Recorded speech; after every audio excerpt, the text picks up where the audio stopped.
NYC. Welcome to NYC Now, your source for local news in and around New York City from WNYC. I'm Janae Pierre. This is our one and only episode today. Most of the team is out to observe the holiday, and you may be too. Though we're taking it easy today, the news cycle isn't. Here's your headlines from Michael Hill. A ban on most apartment broker fees in New York City took effect more than 4 months ago in June. Now, since then, renters have filed hundreds of complaints to the city's Consumer Protection Agency. WNYC's David Brand reports.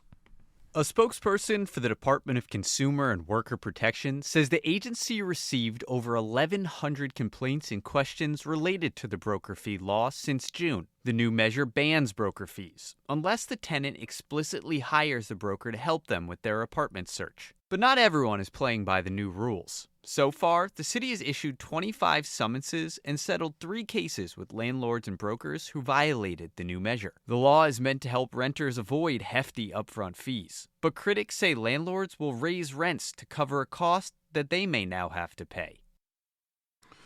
Democratic mayoral nominee Zohran Mamdani is once again denouncing President Trump over the prosecution of New York State Attorney General Letitia James. Mamdani defended James in a speech to congregants yesterday at the Union Baptist Church in Harlem. Donald Trump's weaponization of the Department of Justice has reached a new low. But just because we have come to expect injustice does not mean that we should normalize it.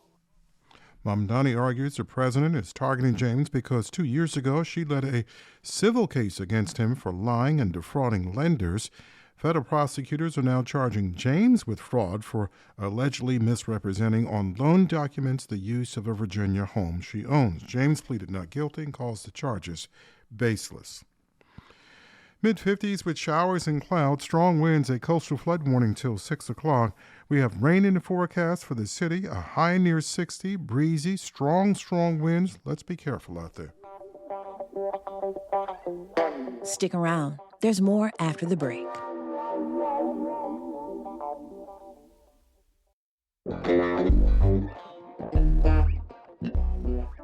Nearly 6 years ago, the city started an ambitious construction project to replace the historic Riverside Drive Viaduct in Washington Heights.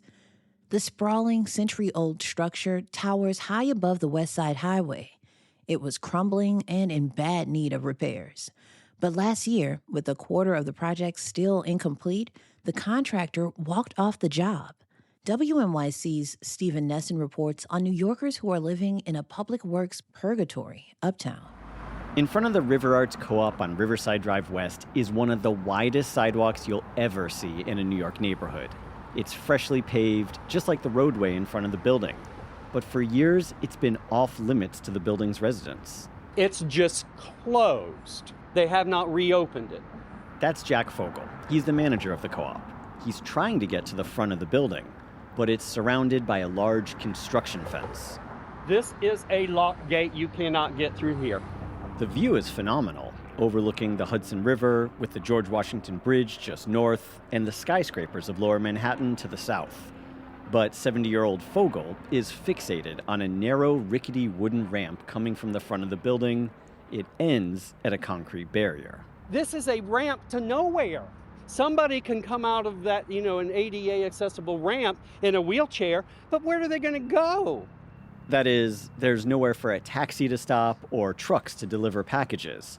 Residents of this nearly 250-unit building have to walk all the way around the complex to get to the road. The project was supposed to be finished 3 years ago, but the pandemic set work back. And last November, the contractor, Judd Lau, just walked off the job, claiming the city was demanding work beyond what was in the contract. The city disputes this and is seeking compensation for the delays. Now, the job site is frozen in time, the kind of bureaucratic dispute that strikes fear in New Yorkers' hearts, the kind of thing that can turn good neighbors into NIMBYs, when the city comes knocking, saying it needs to temporarily disrupt lives for a project. In this case, uptown residents have a reason to worry. Ambulances have a hard time finding the place without clear access to the building. I had a stroke. That's 80-year-old Melba Davis. She's lived in the building for more than half her life. Last October, she was preparing for a trip to Ghana when she knew something was wrong. Davis lives by herself and was lucky Fogel was around to help. I came down the elevator and the doorman helped me and he called Jack. Every second matters during a stroke. Without clear access to the front of the building, there was time lost. It would have been a much easier process to come straight out because there were 2 or 3 minutes that were lost in trying to get up there. Fortunately, Fogel knows how to direct the ambulance around the construction site and was able to help. I don't know if I'd be here like I am now. I mean, just pretty much, back to normal as far as I'm concerned. Davis was lucky, but Fogel worries the luck could run out. I have had to call the ambulance twice for a heart attack. This project, if they're not even working on it or trying to get it finished, do you think 2 more years worth of luck is going to hold? I don't think so. Even local leaders can't use their power to get the work going again. It's actually where I live. That's City Council member Sean Abreu. He moved into the co-op 3 years ago. Rubbed me off the wrong way, and so I demanded the Department of Transportation meet with our constituents to discuss what's actually happening on the ground. We're trying to figure out, why can't you open up parts of the streets that are completed, and they have refused to tell us why. The DOT didn't answer WNYC's questions either. But a spokesperson says the city is working to address the challenges with the contractor and it's monitoring the site. As the lawsuit between the city and the contractor works its way through the courts, there's no indication work will pick up anytime soon, or that the city will open the sidewalk and street in front of the River Arts Co-op. That's WNYC's Stephen Nesson.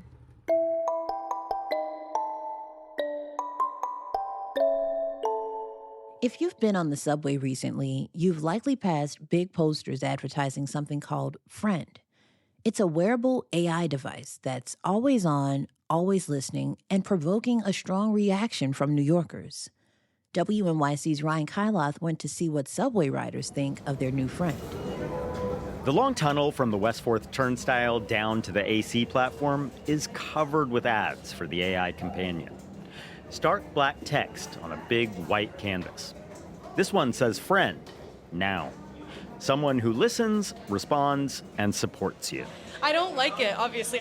Seek your real friends. Reach out to your real friends. I'm all about real life connection, eye to eye, and I think this is driving us deeper towards individualism, which is toxic, deeper towards decaying community, so I hate it. I think it's the most dystopian thing I've seen since Black Mirror, and the graffiti on it is giving me life. Caroline Smith, Tricia Hersey, and Ethan Hine are not alone. Nearly every poster is marked up with messages like AI trash, get real friends, stop profiting off of loneliness. A perennial note rhymes with duck AI. At least one person in the station is actually wearing a friend device. The company's 22-year-old founder, Avi Schiffman, visiting from San Francisco. It's a living electronic. What does that mean? It's just a new species. Schiffman's got big founder energy. He first gained attention in 2020 when he built an early COVID tracking website. Got written up in The New Yorker, dropped out of Harvard. He's raised about $7 million for Friend. A large way that I talk to my friend is kind of like a living journal.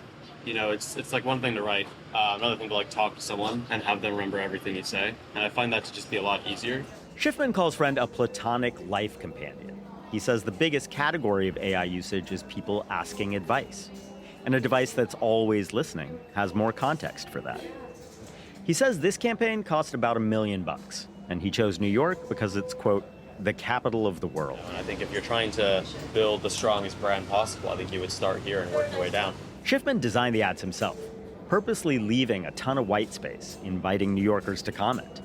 This station alone has 53 posters. I want people to kind of come to West 4th specifically and see a moment in time of what to think about with artificial intelligence.